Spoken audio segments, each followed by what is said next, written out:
Okay, thank you, Pastor Alex. Salamat po sa invisible na pulpito. Okay. Ayan. Okay, magandang hapon sa inyo lahat. At in behalf of Unimab Main Church, ay binabati ko namin kayo ng ika-14 na anibersaryo dito sa Diliman. Ayan, okay. Salamat din sa mga pastor na narito, kay Pastor Sam, Pastor Joe, si Pastor Tom. Where's Pastor Tom? Pastor Tom, halika din eh. Tabihan mo si Pastor Alan. Ayan, okay. Iniiyak din eh. Halika. Halika din eh. Ayan, tawagin mo natin. Palakpakan mo natin si Pastor Tom. Ayan. Yan ho eh, 65 na, pero di nyo mahalata. Tama ka. No, hindi nyo halata. Mukhang 50, isinggo lang ho, noong panahon ng ako. Okay, yan. Okay, sige ho, ayan. Okay, sabi nga kanina ni Pastor Alex, tingnan na anniversary, pag nagwakwento ito, parang kung iiyak eh. Ayan. But actually, hindi ko gano'n talaga kadaling maging pastor. Kaya kung maging pastor talaga, maraming pain, mas maraming pain kaysa doon sa blessing actually. Pero, always remember, you and God is always majority. Basta kasama mo ang Diyos, definitely nasa pain side ka. Okay. And always remember that God is good. Ito yung nagbibigay sa atin ng joy na hindi mo nababago ang kabutihan ng Diyos. Amen. Amen. Minsan nahihirapan tayo pag nakapokus lang tayo doon sa mga sitwasyon na nangyayari sa ating buhay. Bakit yun ang buhay yan? At predicted naman nung sinabi ng Lord dito sa mundong ito, magkakaroon kayo ng tribulation, kabigatihan, magkakaroon kayo ng trial sa suffering. And blessing, magkahalo yan. Pero, ayan. Pero dapat ay manatili pa rin po sa ating puso na ang Diyos ay mabuti. Ang Diyos ay tapat. Amen. When God say na hindi ka niya iiwanan o hindi ka niya pababayaan, kahit anong sitwasyon mo, nandun din siya. Amen. Amen. That's why as Christian, we need to serve God with joy in our hearts. Because the Bible says, the joy of the Lord is my strength. Amen. Without joy, hindi ka pwedeng maging malakas.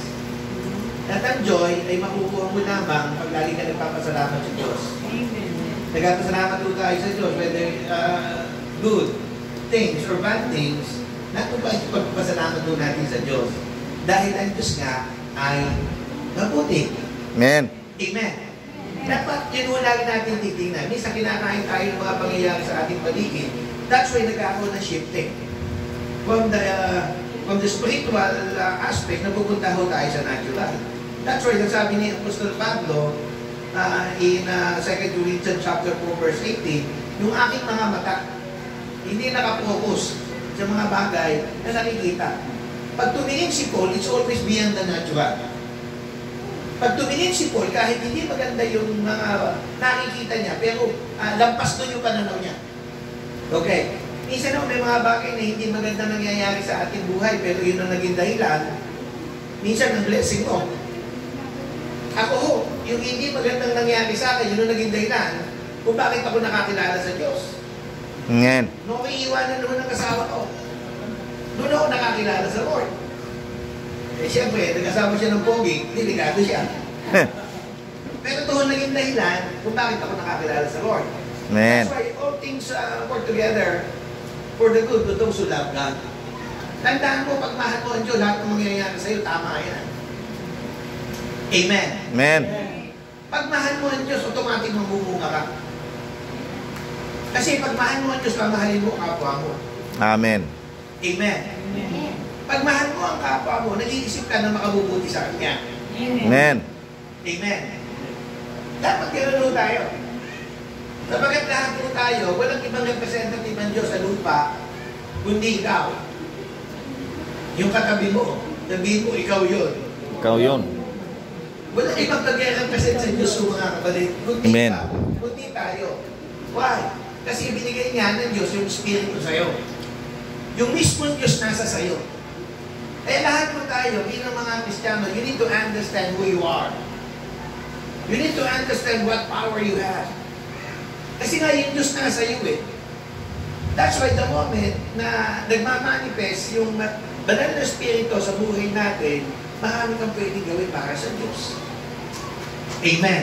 Amen. Okay, talakpakan mo natin ang Panginoon. Amen. Ayan. Okay, ito tayo, pag-uusapan mo natin ay it's about seed. Sabihin nyo, seed.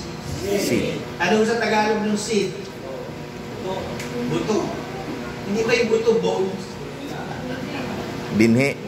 Ayun. Tama si Pastor Sammy. Yung seed, pag sinabi ko natin seed, ay buta o binhi. Ayan. Sa Matthew chapter 30, meron doon ng talinhaga na ikinuwento ang ating Panginoon. It's about the parable of the sower. Pwedeng parable of the sower, parable of the sower, pwede naman parable of the seed. Okay. Ayan, alam mo natin, yung kwentong ito, when you see parable, mahilig kong magkwento ang ating Panginoon. Gaya ng mga Pilipino. Ang mga Pilipino mahilig sa kwento. Nung araw, tatandaan niyo ba yung Wayway? Yung comic si Zuma. Sino sumusunod kay Zuma nun? Di ba? Okay. Kasi Pilipino kulto, yun eh. Yun ang ating libangan. Basa ng comics, sundan yung mga drama sa radyo, si Avatar. Di ba? Si Avatar. Hindi nalaging. Okay. Ang ating Panginoon mahilig din magkwento at ang kwento yung tinatawag na parable. Pag sinabi yung nating parable, yun yung mga kwentong panlupa, but it has a spiritual meaning. Okay? At mas naiintindihan to, isang tao na nagnanasa na makinig at sundin ng Diyos, madaling intindihin ang parable. Pero sa mga tao na malayo ang puso sa Diyos, these religious people like Pharisee, hirap po silang intindihin ang parable. Because when you say parable, speak about life. Ayan. At si Jesus, nakwento ko siya ng isang parable sa Biblia, it's about the parable of the soil, na may isang magsasaka o mga hasik. Nakalagay ko sa Biblia, mga hasik eh. Kaya lang, pag mga hasik, parang ipadating ano. Pag hasik, parang nalipad na naman eh. Okay, pero sa Tagalog, magsasaka yun. Okay. May isang magsasaka na lumabas at tinala-dala siyang binhi. At sa kanyang paglalakad, iba-ibang lupa yung kinahulugan ng binhi. Meron mong naglag sa tabi ng daan. The problem, hindi ho hindi ho siya nakalaki dahil kinain lang ng ibon. At meron naman ng binhi ay nalaglag doon sa batuhan dahil manipis yung lupa niya. Bagamat tumubo, pero pagdating ng matinding sigat ng araw, hindi rin ho nakapagtuloy, namatay. At meron naman mong binhing nahulog sa dawagan, the problem, mas lumaki yung dawag. Nainis yung binhi at namatay rin. At yung pang-apat na lupa, yung tinatawag ng mabuting lupa, ay nahulog tuloy yung binhi at namunga.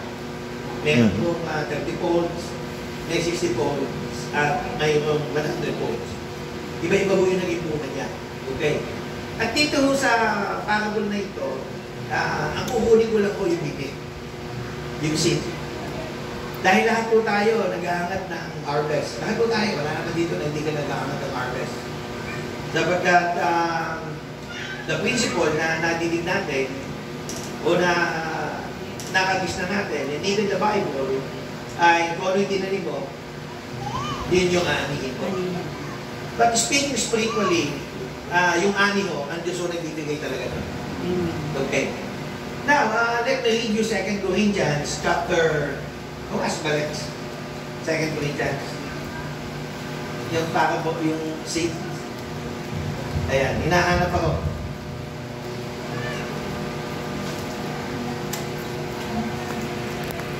Okay, kung nawala. Okay, yan yung basahin. Pag sinabi mo kasi natin seed, baka may tumutuko ito eh. Pag sinabi natin seed o binhi, pwedeng ito ay tumutukoy sa salita ng Diyos. Kasi ang salita mo ng Diyos ay pinili. Okay. Pwede yung ang seed ay tumutukoy sa mabuting gawa. Tatanim ka, gaya sinabi na ngayon ni Pastor Joe, pwede ang seed tumutukoy sa panahon niya ng oras na itinatanim mo, at pwede naman ho ang seed ay tumukoy din sa mga bagay na material. Whether ano man ho ito, it is a form of seed. Okay. Now, in 2 Corinthians chapter 9 verse 10, may sinasabi ho dito ang ating Panginoon. Ang sabi ho dito, ang Diyos na nagbibigay ng binhi ihahasik. Sino daw ho nagbibigay ng binhi? Ang Diyos. So, matandaan nyo ito. Ang Diyos ang nagbibigay ng bining ihasik at tinapay na makakain.